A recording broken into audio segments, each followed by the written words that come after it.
Today we're reading the story of The Wind Children by Sibylle von Olfers. One of my favourites, as you probably know. Let's begin. George knelt by the lakeside. It was a clear day in late summer. Above him, one of the Wind Children watched as the boy lowered his sailing boats on the glassy water. You see the little wind child up there. Nothing stirred. George sat back on his heels, staring glumly at his bobbing boats. Where was the wind to fill their sails?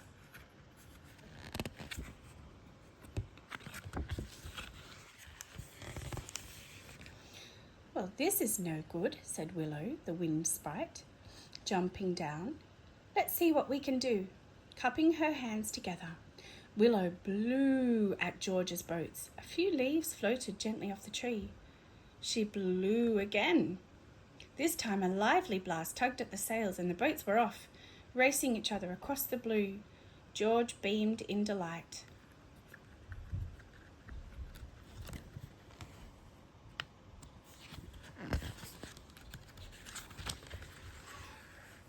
Willow wanted to feel the air on her face. Come on, she shouted. Let's run with the wind. Whoosh! The playful breeze pushed at their backs as they rushed through the fields and over hills. The air caught at their hair and tried to tease George's hat from his head.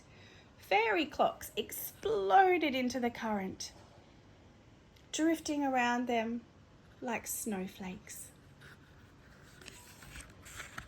How beautiful. Turning the page is a challenge. Laughing and out of breath, they stopped in the shady apple orchard. The trees creaked and strained, laden with the juicy apples. A gentle breeze rustled through the leaves. How beautiful again. Willow climbed onto a branch. Shaking the tree, she conjured a strong gust of wind that made the apples tumble to the ground. George tried to catch them as they fell, watched by the curious rose-hip children.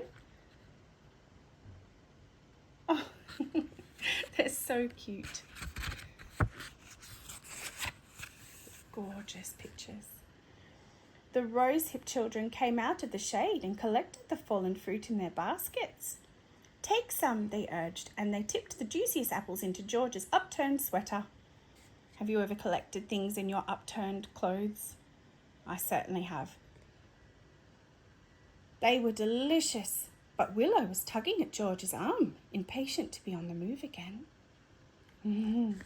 A restless breeze she is.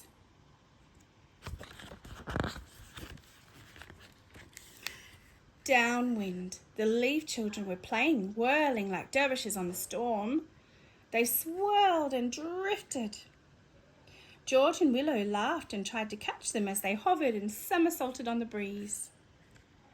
Look at them all, floating and drifting and swirling and twirling. An eager neigh sounded above them. Two fluffy cloud horses tossed their heads restlessly. Ride with us, they whinnied. George and Willow leapt onto their backs. What an adventure! And soared into the air. A puff of wind teased the sun from its hiding place as they raced and pranced across the sky. Faster, faster, cried Willow. Wow.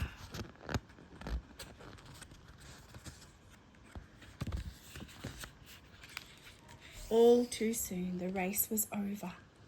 George found himself standing at his garden gate. The air was still now, and the trees were quiet.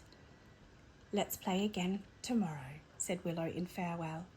Windswept and rosy-cheeked, George said goodbye to his new friend, hoping for more adventures another day.